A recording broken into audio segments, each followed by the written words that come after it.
get it. What's going on, everybody? Welcome to the SchuZ Show. I'm your host, Zach SchuZ Shoemaker. Joining me today is a man that's had an incredible college career to this point. He is currently a top 25 player that was ranked in the transfer portal this past offseason, and now he's one of the newest members of Illinois, Andrej Stojakovic. Andrej, appreciate taking time to come on today, man. Thanks for having me. Thank you. Absolutely. Well, first things first, you're committed. That's off your plate now. How's it feel to officially have this decision made? It feels good. Obviously happy with my decision. It took a while, but under a long process with the family, felt it was time, and it feels good. Absolutely, man. Well, I want to get into Illinois. We'll get into a lot of the different things, but I also want to for people to get to know you a little bit better. And so I want to kind of go into the very, very beginning portions of your life. Was basketball always what you grew up in? Because I know obviously your family's obviously basketball rich history, but you came from a bunch of family members that are athletes. So has basketball always been your dream, or when did that come to fruition? No, I think I was always around basketball, but it wasn't my dream. I was just Okay. trying out different sports. I think what was nice is that my parents kind of allowed me to for myself to fall in love with basketball instead of being forced on me. So I think that's what I'm super grateful for. I found it for myself, and so far it's helped me with a lot of things. So When would you say that time came that you started to realize that basketball is exactly what you want to pursue, that that's the sport that's meant for you?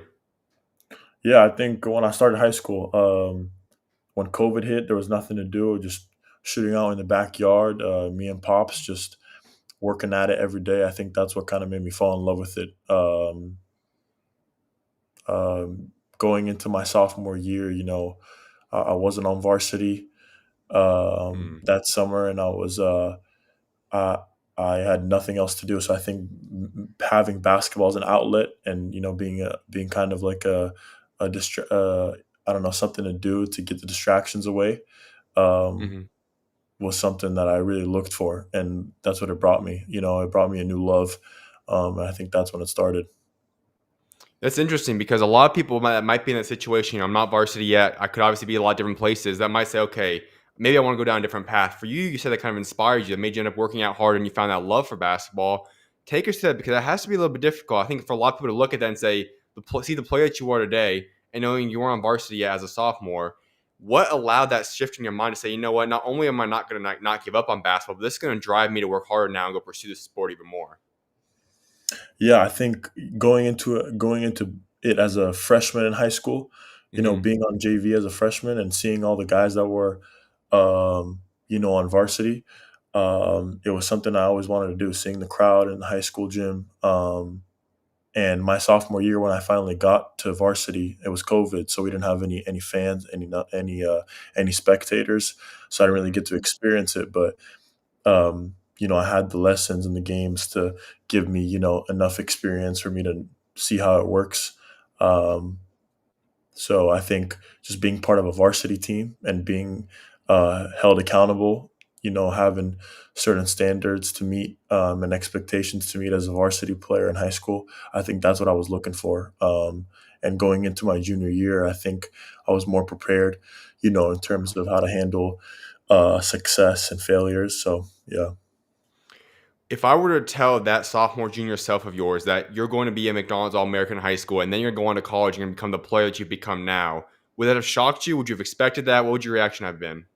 Yeah, I think growing up, like every kid's dream is to be a professional athlete, no matter For what sure. sport you are. So I feel like going into my junior year, I was like, yeah, like obviously the end goal is NBA or any type of professional league. But if you had told me that I would have been a highly touted recruit, or I would have been, the portal player I was, or the journey I've had so far, Hmm. it wouldn't have made sense to me. So I think all of it was unexpected, but Sure. um, every place I've been the last 3 4 years, high school, Stanford, Cal, has been a new journey, and I'm extremely grateful for each one.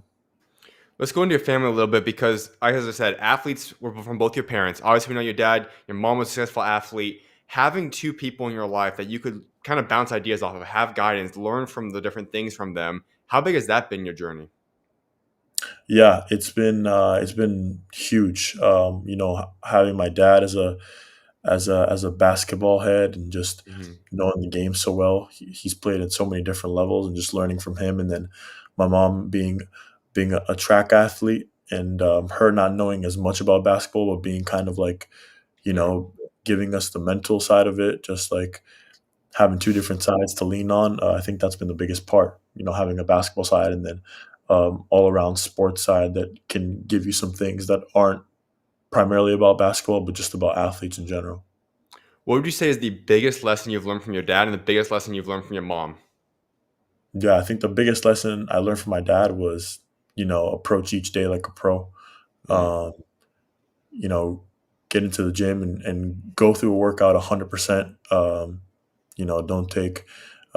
Don't take reps off. You can, as if you're going to take any breaks, just make sure the reps are 100%, and that's how you build conditioning. That's how you build confidence.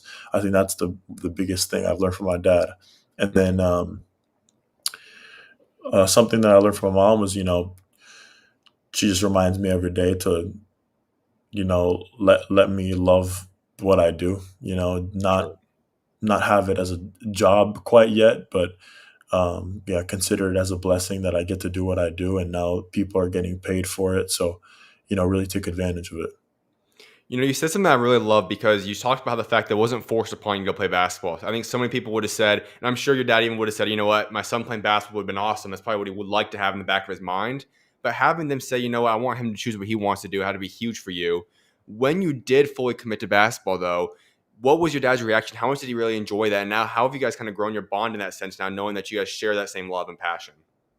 Yeah, I think we've always bonded over basketball, like growing Okay. up, just watching it and stuff. But when I started taking it like really seriously, Hmm. um, that COVID year, it was less of an enjoyment, but it was more of like, okay, if you're gonna do this, we're gonna do this the right way. We're not gonna take any shortcuts, all of that stuff. So I think him Okay. just being there in the corner for me and um, you know teaching me how to approach the game and not cheat it, it was huge. All right, so I want to ask you another thing is in regards to basketball, but obviously you have nationality descents come from Serbia, Greece. Also, you can play for America in terms of national teams. And I know as times start coming up in the next few years, Olympics 2028 down the road, and so on and so forth. For yourself, is there a commitment you've made yet? Would you be interested in playing for Serbia, Greece, America? Where would you stand if that were to be an option for yourself? Yeah, I think being born in Greece, and my mom from Greece, just Hmm. having that, I think that's pretty big, and I'm kind of leaning towards either Greece or Serbia. Okay. I haven't given it much thought to play for Team USA Hmm. ever in my life. Okay. Obviously, that's something I would have to consider with my family if that time comes. But Sure. as of now, it's probably going to be either Greece or Serbia. Have you had talks, and if so, is there a potential timeline for you? Like I said, obviously Olympics is 2028. I know you're gonna have the World Cup coming up in a couple year or two now. You have the different Euro Cups and those things. Is there a time you've ever been interested in or even talked to them saying, you know what, I might be interested in joining these teams at this point in time? Yeah, the national team of Greece, the coaches came to visit me this past Okay. year. They came to watch a game while I was at Cal and came to visit for a couple nights. So I think that was a pretty serious approach by them, and expressing their interest for the future. Hmm. Kind of building a foundation for what the national team could look like, and I think that's something. Um, I really, me and my family really respected about them, just them showing interest in flying all the way out here to express their interest for me. So yeah. If that day comes to fruition, how special would it be to represent an entire nation? Like I think it's always cool to represent schools, represent teams, or something. But when you represent a country on one of the stages, that gotta be a different kind of feeling. How exciting would that be for you if you get that opportunity? Man, it would mean everything. No matter what stage it is, Olympics, World Cup, Euro Yeah. Cup, like any type of European championship is when you have a flag on your jersey instead of just a program or a club, Hmm. it's different. Yeah. It's a whole country that is rooting for you, so it's a different feeling. All right, let's go into your high school recruiting process that brought you out to Stanford then. As you're going through that process, you had schools from Kentucky, UCLA, Texas, Indiana, Florida, etc., all in the mix for you. You ended up coming to Stanford, though. Why were they the school that won you over? What about Stanford was it that you said, okay, this is the right program for myself? Yeah, I think the biggest part coming out of high school was just staying close to home and having an opportunity to play right away. Hmm. I think that's what the staff at the time at Stanford did for me, and I'm forever grateful for them. As a freshman, um, in comparison to other freshmen around the country, I played a lot of minutes, and Yeah. I learned a lot. I had ups and downs. I struggled a lot. I learned a lot. Mhm. But without that year, I wouldn't have had the year I had at Cal this past one. So, extremely thankful for the coaches to put me in that position at Stanford. Um, and yeah. Walk us through those ups and downs because, as you talked about, that year obviously leads to what is a breakout season we'll talk about momentarily at Cal. But you go through that season as a freshman, it's not always easy. And you go through ups and downs, as you alluded to. What was the duration of that freshman year like for yourself, and how did that help grow you into the player you are today? Yeah, I think the biggest thing was just consistency. I wasn't consistent as a freshman. I had highs Yeah. um, against various teams, and then I had lows where I didn't know how to impact the game if shots weren't falling. Mhm. And that's something that um, I really prided myself on, like this past year. Like if shots weren't falling, how do I impact the game? Whether it's blocking shots or keeping my teammates involved or rebounding and pushing the ball.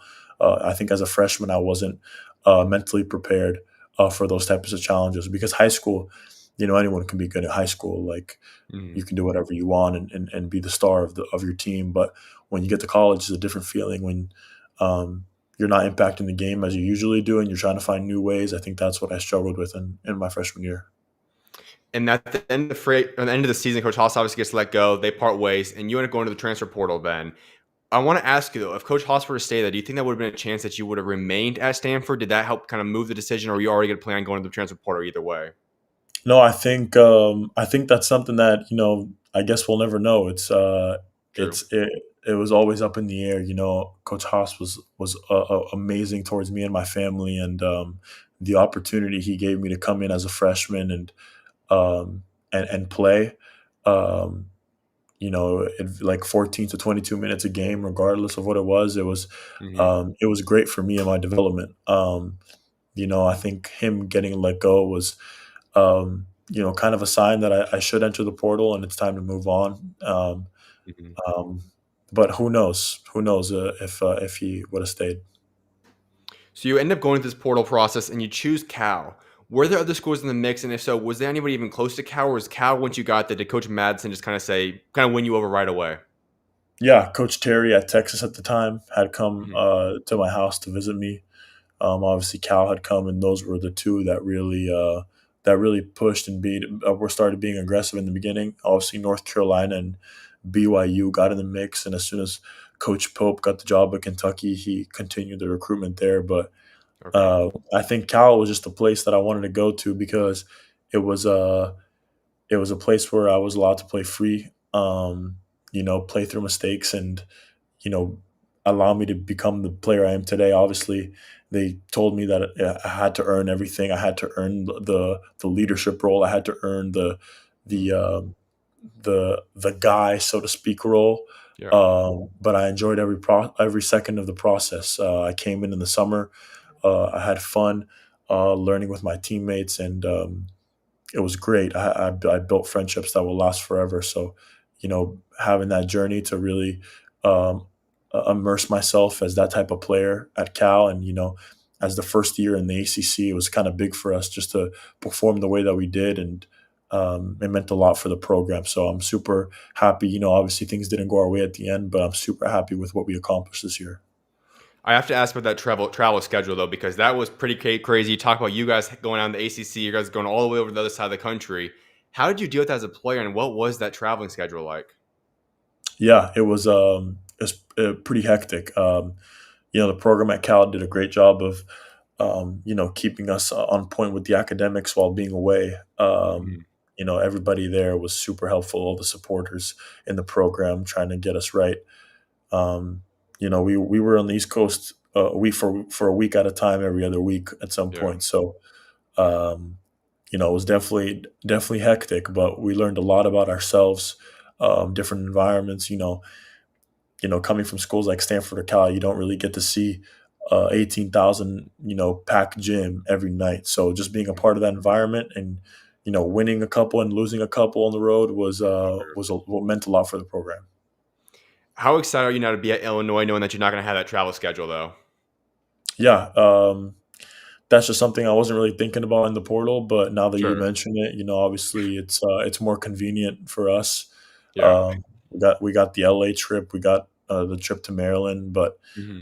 everything is mostly in the Midwest, so Hmm. we're extremely excited.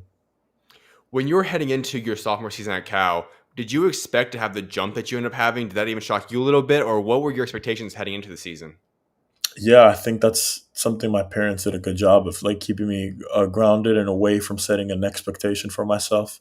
Okay. Um, mentally, I had certain goals that I wanted to achieve, but I didn't want to set an expectation for myself and let myself down. So I didn't pay attention to percentages and stats throughout the year, and I just kind of played my game. But um, I think just approaching every game like, you know, my work got me there, and my Yeah. work should give me the confidence going into games, which I struggled with confidence this year too. But I think I was Mhm. kind of more comfortable with immersing myself I'm going to go into a game and be the top player on the court, and I'm going to play like it. I'm going to get my teammates involved, and I think that was the whole mindset. And I think with not having an expectation for myself kind of allowed me to do that and play freely.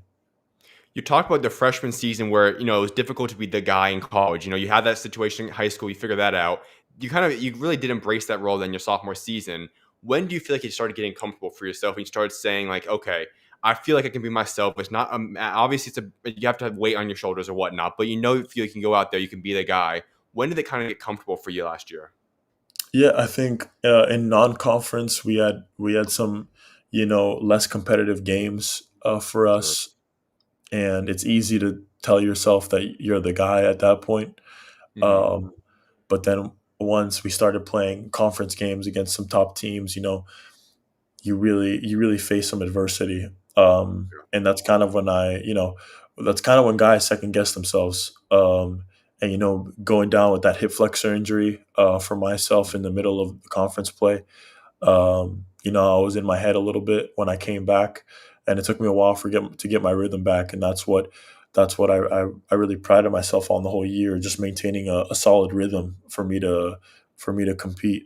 So I don't think until the last three games at Notre Dame we lost in multiple overtimes, and I think that's when I really like found my rhythm back. Okay. Playing a multiple overtime game, and I really did think, even though we lost, I really did think that I impacted the game more than scoring. And then that allowed me to prepare and be ready for the ACC tournament games against Virginia Tech and Stanford. And I think that's when I was at my best, finishing the year off strong. And I think, Yeah. it's unfortunate that it got to that point and it got to be so late in the season. But I'm grateful for the struggle I experienced in between my injury and the final point of the year. You've said so many different times about how these struggles have helped you kind of become the person that you are. It helps you and you learn from them. That's not the same mindset though for a lot of guys. A lot of guys go through these difficult times, ups and downs, and it takes a while for them to get out of it. You seem to have a mindset of, I might be going through a down period, I might be having some trials, but I'm going to learn from them. I'm going to get better. I'm going to embrace these actually to make me a better person. How did that come to be? Has that always been the way your mind's worked? Has that something that's developed over time, or how did that mentality come to you? Yeah, I think it's just like seeing so many different things out of high school, and seeing different looks, how the defense plays you. You know, I've been struggling when it's one on one. I've been frustrated when I've gotten doubled or tripled Mhm. teamed, and I think that's something that you don't really think about. Like when you're in the middle of a struggling mindset mentally, you don't really think about how it's going to get better. You just think about, oh, the moment I'm in right now really sucks. But I Yeah. think when that struggling point is over and you're back on a high note, you really think about how much that struggling point helped you. So, I think, still to this day, I always, when I'm struggling mentally in during the basketball game, it always feels like I'm in a giant hole. But once you're out of it, you feel like you're on top of the world. So I think that's what gives a lot of players confidence, that once you overcome a certain struggle, whether it's getting double teamed or missing a lot of shots, Mhm. it gives you more confidence. Love that, man. Well, I know there's a lot of Illinois fans in this video right now, so I want to get into some of these topics now. So let's get into this recruiting process for yourself. And when you talk about this process, you had all schools reaching out to you. A lot of schools that's obviously not inside your top three, but you do narrow it down to a final three: Illinois, UNC, Stanford. What was it about those three schools, and why were they the ones that you felt comfortable going to at the end of the day? Yeah, I think I heard from a lot of schools. I had the do not contact tag, and Hmm. most of those schools reached out to my agent and my dad, and my agent and my dad basically brought the schools to me that were the most realistic options and most interested in my skills. Hmm. You know, all three schools were extremely aggressive towards the end of my recruitment. And I think I kind of just went with the most consistent one, just not willing to, they weren't there's no ups and downs in the recruitment. They were staying solid with everything they expected from me. Okay. And I think that's what kind of attracted me to Illinois, having that trust from Coach Underwood and his staff, and that relationship that we built while I was in the portal was huge for me. When you talk about those other schools, what would you say? I mean, you kind of just emphasize the fact that he stayed consistent throughout it all. What do you exactly mean on that? If you could elaborate a little bit more, like how Coach Underwood and the staff were more consistent throughout the period. What was like an example of that? Yeah, I mean, when you're in the portal, schools there's going to be a week where they're on you and they want you extremely bad, and there's going to be another week where they're recruiting another kid. Okay. Um, and the interest just kind of fluctuates up and down. And I think with Coach Underwood, it was solid the whole time I was in the portal. He expressed his interest. He reached out every day to Drake, and which was my agent and my dad. Mhm. And I think that's something that my family really valued. Just hearing that interest constantly and that reassurance that I was going to have a certain role and a certain expectation, and there was going to be pressure, obviously, when you're at a school like Illinois. But Yeah. that's something that I wanted. I wanted that pressure. I wanted a fan base that's gonna, love and hate you when there's good and bad times. So I think Mhm. that's what I was looking for, and I'm obviously grateful for the decision I've made. At what point did you know Illinois is where I want to play basketball at? Yeah, I think after my visit at Illinois, I took a couple days to talk to other schools and really hone in on the possibilities of me seeing myself at those different types of schools. And Hmm. I think there was just a day where I didn't talk to anybody. I literally ghosted all the coaches, including Illinois. I was just to myself and just trying to figure out a place where I could envision myself Hmm. succeeding and failing and what it would look like. And I think I just kind of got that gut feeling that it was Illinois, and then I kind of Hmm. gave it a couple more days, and me being at Illinois kind of became more clear. Okay. And I think that's why I chose it, because even after I decided on Illinois, the next couple hours and day or two were even more clear for me to go there. So I think Mm. that was the main reason. Well, you got to give us the story. How did you tell Coach Underwood that you're going to be committing to his school? Um, I I FaceTimed him. Hmm. It was me, my mom, and my dad in our kitchen, and I FaceTimed him, and I just told him, Coach, that I really appreciated him being interested from the beginning, and Hmm. I'm all in. I'm like, I'm bought into what he's trying to build there with the guys that he's recruiting and the coaching staff he has over there. So just looking forward to the year we're gonna have. What was his reaction when you told him? Yeah, he was hype. He was in the house with his wife, just relaxing, and I think I don't know if he was about to play golf or something, but he was super ecstatic, and I think that's what kind of justified my decision. Just him having that excitement, and from him and his wife and the rest of the coaching staff when they found out about how excited they are to have the year we're about to have. So Walk us through Coach Underwood. I've always been a big fan of him. I know, like you said, he's probably not meant for everybody because he's that guy that's going to hold you accountable. He's a very, very aggressive, hard-nosed coach. I personally love those type of coaches. But for yourself, obviously, you haven't experienced the coaching aspect of him yet. But from what you've seen, you know about him from your conversations. What is Coach Underwood like? yeah, I think just talking to Kylan Boswell and Tomislav Ivicic in my recruitment and learning from them about the coaching staff, I think him being hard nosed and holding you accountable during practice, and then treating you like his own son outside of practice. Having that relationship with his players, I think is kind of what I need. Okay. Someone who's going to hold you accountable when everything is serious, and then when it's time to throw a joke out there, he will. And I think that balance is extremely valuable for a player's relationship with his coach. So I think that really stood out to me. Someone who's really about his business and serious about winning.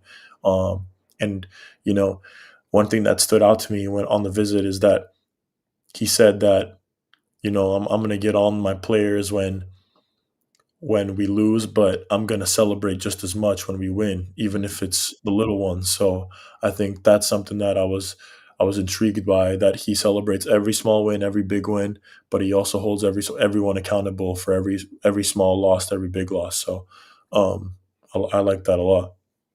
One of the aspects of the recruiting process, and I know it's become more and more prevalent over the past few years, has been the NIL aspect. When you're going through the process, how did you maintain that? How did you deal with that aspect?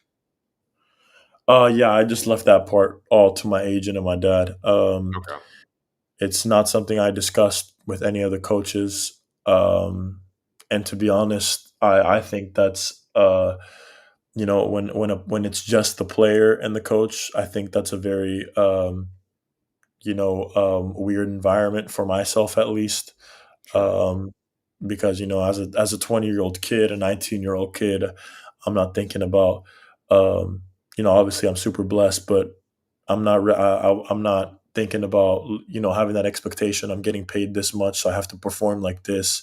Mhm. I'm just thinking about who my teammates are going to be, what we can accomplish, Sure. my role. Like, those are the biggest things that I'm thinking about. So keeping that aspect to my agent and my dad was something that I had to do, just so I didn't have to set an underlying expectation for myself.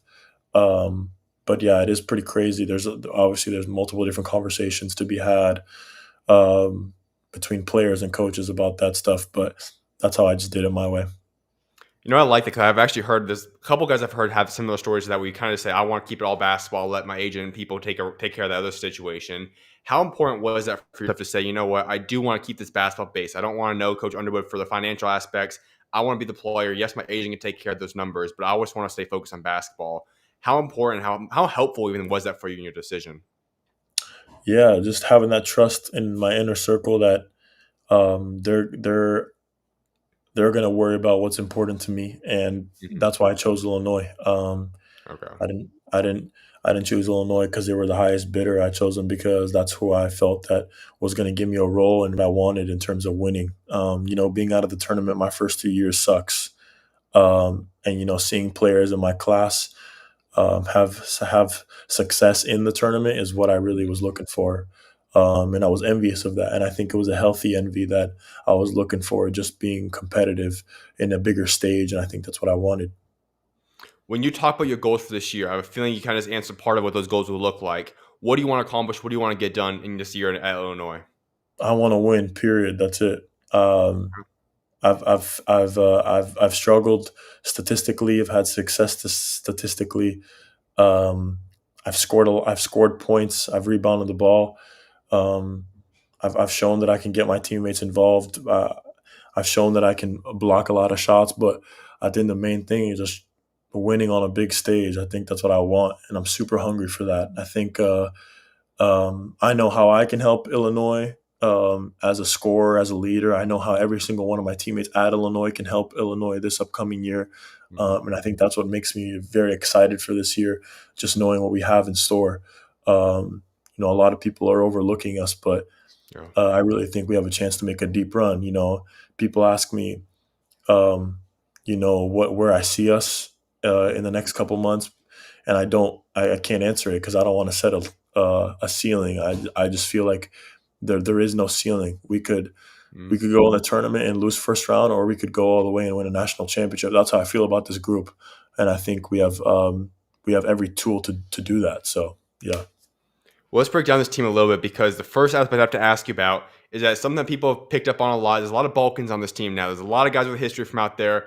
Can you take us through just what that's going to be like? Having people that you can relate to. Obviously, there's a couple of Serbians on the team. They just have the Ivici's brothers as well. Having that relation where you're going to have a lot of international flavor on that team, how exciting is that? Yeah, for myself, it's extremely exciting. Hmm. I've only been in that environment in street ball in the summertime. Yeah.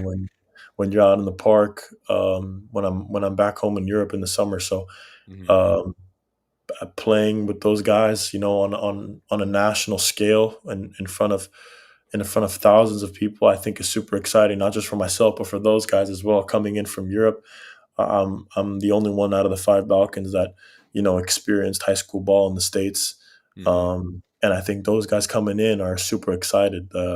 They've faced a lot of adversity when it comes to basketball, and I think all of them are hungry. You saw what the Ivisic twins can do in college. They've shown that they're both elite bigs. Yep. Um, and Mihailo Petrovic is just a phenomenal point guard who's coming in from Serbia. And, young David is, he's just going to bring that young flavor and, a four-man that can shoot the ball. And I think we're all excited um, about what we can bring. But did that impact your recruiting process at all, knowing that there's going to be a lot of people that you can kind of relate to on that aspect? Um, I think going into the portal, I wasn't really looking for that. I Okay. didn't know what to expect, how the Illinois lineup was going to look like, but Sure. I kind of saw a depth chart on my visit, and obviously it was intriguing. Yeah. I don't think we've ever seen a lineup like that in college basketball. So, Uh-huh. um, it was definitely intriguing. It wasn't the reason why I went there, but now that I'm there and I know the fit is right for myself, and Right. the fact that they see the same for themselves at Illinois just Mhm. makes it even better. Someone else on that team I want to talk about is the guy that's coming in the backcourt with you. That's Kylan Boswell. He's a guy that I think I'm very high on. I think he's a very underrated player. I think you two Yeah. could thrive together next year as well. Early prediction on how you two will thrive together. What would that be? Yeah, me and Colin are stoked to play together. Yeah. As soon as I entered the portal, he texted me, um, and I think that's just something that we've been talking about for a while. I bring certain things to the game that he was looking for, and he brings certain things to the game that I'm looking for in a backcourt mate. So Mm. having that balance, both of us can shoot it. Um, we're just extremely hungry to win. Right now he bleeds Illinois, so Mhm. I'm ready to join him in that, and we're just super excited. One of the aspects I want to ask you about in regards to the Coach Brad Underwood and what he's done is you look at the big guard track record he's have. Obviously, the long guys, Will Riley, Kasparis, the most recent guys. You go all the way to Io, he's been great. TJ Shannon, so on and so forth. How big was that for you, recognizing, knowing that Coach Underwood isn't just talking big talk; he has a track record. He's taking guys similar to you in terms of stature, body size, and put them into the NBA. How big is that for you, knowing that you could be coached by that now? Yeah, I think on the visit, seeing those comparisons of Io, Marcus Domask, Yep. TJ Shannon, and obviously the two freshmen they had this past year, Will and Kasparis, and um, them comparing those roles to what my role could look like was, I think, what I was kind of looking for going into the portal.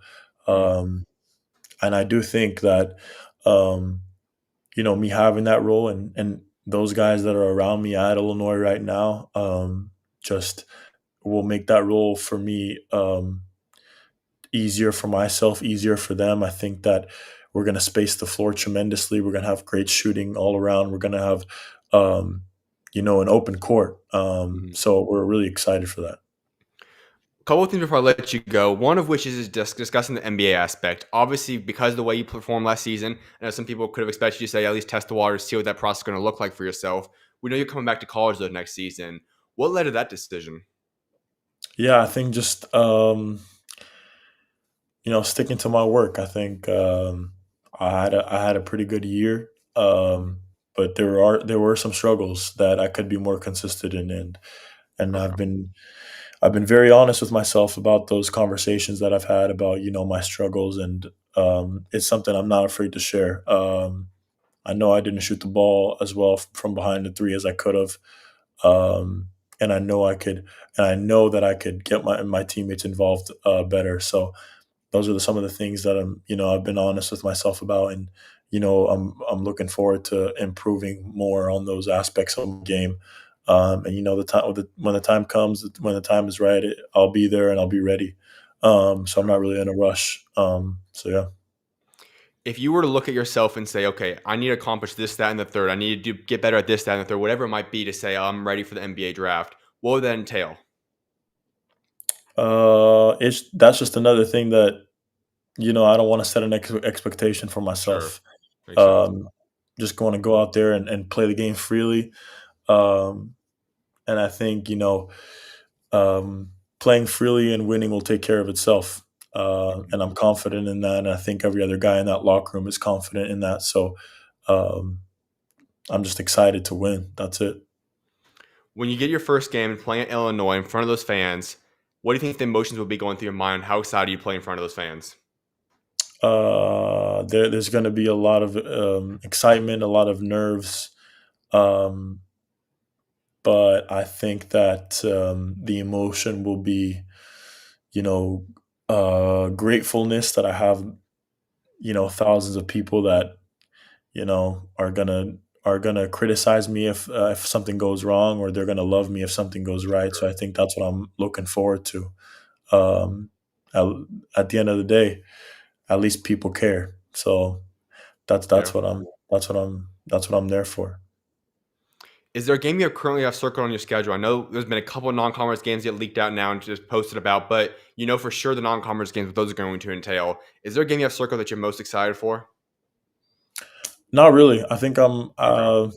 There's no personal connection to any school. I'm just excited to go in and win as many games as possible. I think the LA trip will be special just because it's close to my parents. They're gonna Yeah. be able to bring my sister and my brother to come Mhm. watch me play. I think every time I go back to California will be special. But I'm just looking forward to seeing all the different environments in the Big Ten, something I haven't really experienced. So um, I'm looking forward to what will be a special year. Absolutely, Andres. Well, I have one final question for you. So the question I like wrapping up every interview with, and let's talk about your legacy. When you're done at Illinois, but even on the greater scheme, when you're done playing basketball, when that day comes down the road, what is it that you want your legacy to be? What do you want to be remembered for what you accomplished on and off the court?